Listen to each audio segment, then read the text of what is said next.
आज के वीडियो में बताने वाला हूँ बिहारपुर कक्षा 10वीं के नन हिंदी का 17वां चैप्टर, जिनका नाम है खुशबू रचते हैं हाथ। ये एक प्रकार की कविता है जिनके कवि है कवि अरुण कमल जी। इस चैप्टर के बारे में मैंने व्याख्या पिछले वीडियो में बता दिया हूँ, तो अगर आप लोग व्याख्या जानना चाहते हैं तो उसका लिंक डिस्क्रिप्शन बॉक्स में मिल जाएगा। आप उसके माध्यम से कि ये जो कविता है खुशबू रचते हैं हाथ किन पे लिखा गया है, किस तरह की कविता है, मैंने सभी चीज़ के बारे में पिछले वीडियो में बता दिया हूँ। इस वीडियो में ऑब्जेक्टिव और सब्जेक्टिव के बारे में बताऊँगा जो बिहार बोर्ड में पूछे जाते हैं। तो देखिए दोस्तों, ये जो कविता है वो गंदे मोहल्ले के लोग जो अगरबत्ती बनाते हैं उन पे लिखा गया है, तो अगरबत्ती बनाने वाले लोगों पे लिखा गया है। तो चलिए इस पार्ट से जितने भी ऑब्जेक्टिव है उसके बारे में चर्चा कर लेते हैं, उसके बाद सब्जेक्टिव पार्ट के बारे में चर्चा करेंगे। देख सकते हैं इंपॉर्टेंट ऑब्जेक्टिव में यहाँ पे दे रहा है आपको कि खुशबू रचते हैं हाथ कविता किसके द्वारा लिखा गया है। तो आप लोगों को मैं बता दिया कि खुशबू रचते हैं हाथ कविता जो है वो अरुण कमल जी के द्वारा लिखा गया है, तो अरुण कमल इसका सही आंसर होगा। उसके बाद दूसरा क्वेश्चन है खुशबू रचते हैं हाथ कविता का केंद्र बिंदु क्या है। तो देखिए दोस्तों, खुशबू रचते हैं हाथ कविता का केंद्र बिंदु जो है वो वंचित लोगों के समृद्धि का अवदान करता है। यहाँ पे देख सकते हैं आप केंद्र बिंदु, यहाँ पे देख सकते हैं कि यह कविता वंचित लोगों के समृद्धि का अवदान की संवेदनशीलता को रेखांकित करती है, तो इसका केंद्र बिंदु यही है। उसके बाद यहाँ पे आप लोगों को तीसरा क्वेश्चन जो है खुशबू रचते हैं हाथ कविता में कवि ने किन लोगों का आर्थिक वर्णन किया है। तो देखिए दोस्तों, खुशबू रचते हैं हाथ कविता में कवि ने कूड़े करकट उठाने वाले लोगों का आर्थिक वर्णन किया है, तो कूड़े करकट उठाने वाले लोगों का आंसर हो जाएगा। उसके बाद चौथा क्वेश्चन है कूड़े करकट उठाने वाले लोगों का हाथ फूल से बदलकर कैसा हो जाता है। ये क्वेश्चन का आंसर आप लोगों को यहाँ पे देख सकते हैं।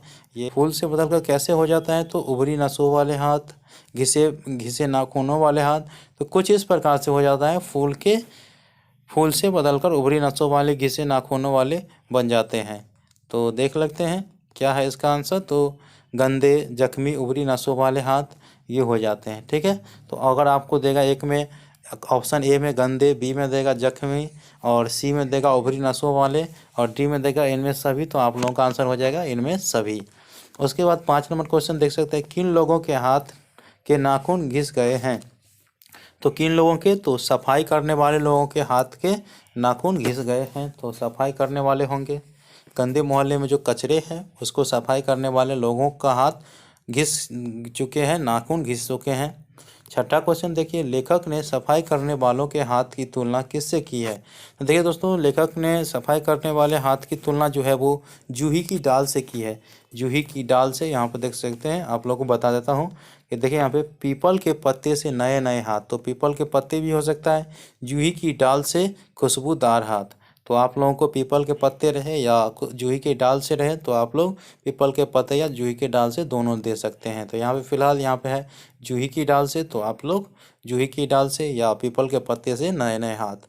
तो 6 का आप लोग जान गए आंसर। 7 नंबर क्वेश्चन है घरों की खुशबू के लिए किसका उपयोग किया जाता है। तो देखिए दोस्तों, घरों के खुशबू के लिए अगरबत्ती का उपयोग किया जाता है, रात रानी, केवड़ा, गुलाब, खस, ये सभी चीज़ का उपयोग किया जाता है। तो देख सकते हैं यहाँ पे ये कविता में ही है।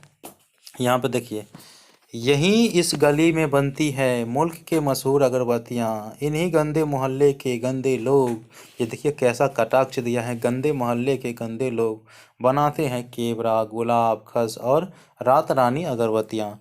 तो कौन घरों के खुशबू के लिए केवड़ा, गुलाब, खस और रात रानी अगरबत्ती बनाए जाते हैं, तो इसका उपयोग किया जाता है। तो आप लोगों का आंसर तो याद हो गया। तो उसके बाद अगला क्वेश्चन आप लोगों के बीच है कि कौन सी कविता अगरबत्ती बनाने वाले लोगों पर लिखी गई है। तो इसका उत्तर आप लोग कमेंट बॉक्स में ज़रूर दीजिएगा। 8 का आंसर क्या होगा, मैं आप लोगों को बार बार इस चीज़ के बारे में अवगत करा दिया हूँ, तो इसका आंसर आप लोग कमेंट बॉक्स में दीजिएगा। इसके बाद है 9वां क्वेश्चन, निम्न पंक्ति को पूरा करें।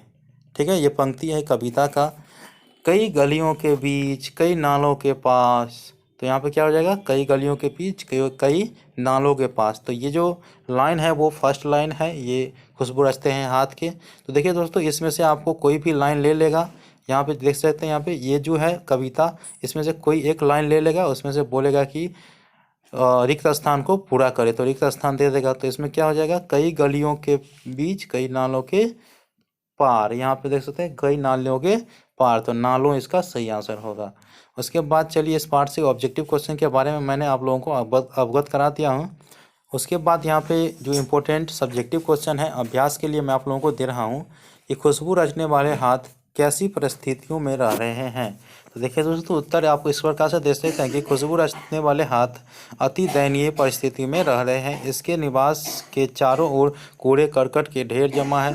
शहर के गंदे जल निकलने वाला नाला इन्हीं घर के पास में बहता है।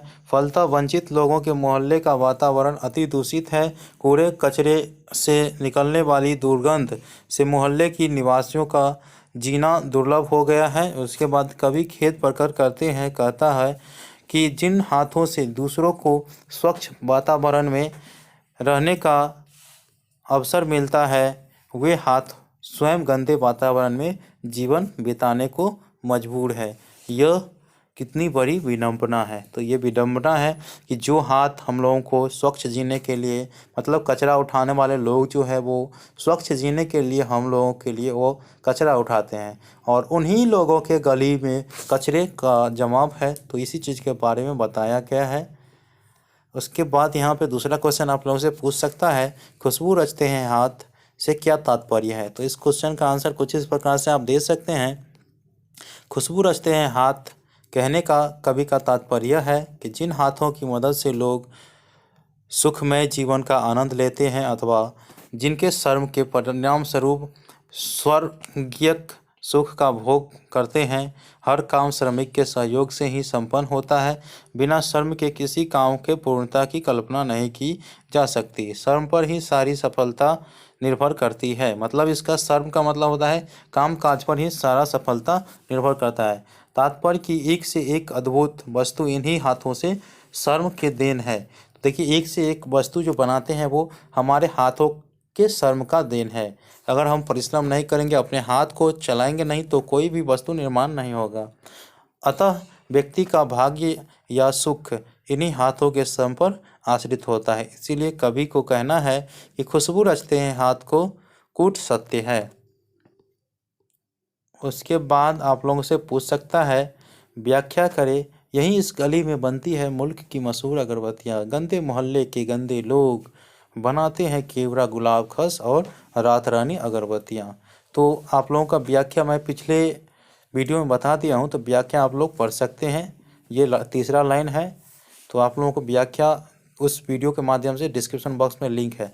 उसके बाद यहाँ पे ये इंपॉर्टेंट क्वेश्चन है, ये और ये कि उभरी नसों वाले हाथ का क्या तात्पर्य है। तो देखो दोस्तों, उभरी नसों वाला का हाथ का तात्पर्य है कि दीनता की चक्की में पीसने के कारण जिनका शरीर दुर्लभ हो गया है, उभरी हुई नसें इस बात को सिद्ध करती है कि उसने सुख सुविधा के साधन जुटाने में कठिन परिश्रम किया है। ठीक है, तो क्या हो गया, इसका तात्पर्य क्या है कि इस उभरी हुई नशे वाले का यह तात्पर्य है कि वो सुख सुविधा को पाने के लिए उन्होंने कठिन परिश्रम किया है। इस प्रकार से लिख सकते हैं। और इसके बाद है पीपल के पत्ते से नए नए हाथ का क्या तात्पर्य है। देखिए दोस्तों, बच्चे जो होते हैं वो छोटे छोटे बच्चे, उसका हाथ जो होता है वो पीपल के पत्ते के समान नए नए होते हैं और वो भी इस काम को, उस कचरा को उठाने में जुटे हुए हैं। इस बात को उसका श्रम निर्भर करता है, उसके श्रम पर निर्भर करता है। तो इस प्रकार से जो यहाँ पर दिया गया है आप इसके माध्यम से लिख सकते हैं। तो इस प्रकार से हमने जाना कि खुशबू रचते हैं हाथ जो अरुण कमल जी के द्वारा लिखा गया है, उससे ऑब्जेक्टिव और सब्जेक्टिव, और जो क्वेश्चन मैंने आप लोगों को होमवर्क में दिया हूँ उसे आप कमेंट बॉक्स में ज़रूर लिखें। तो मिलते हैं अगले वीडियो में, तब तक के लिए धन्यवाद। जय हिंद, जय भारत।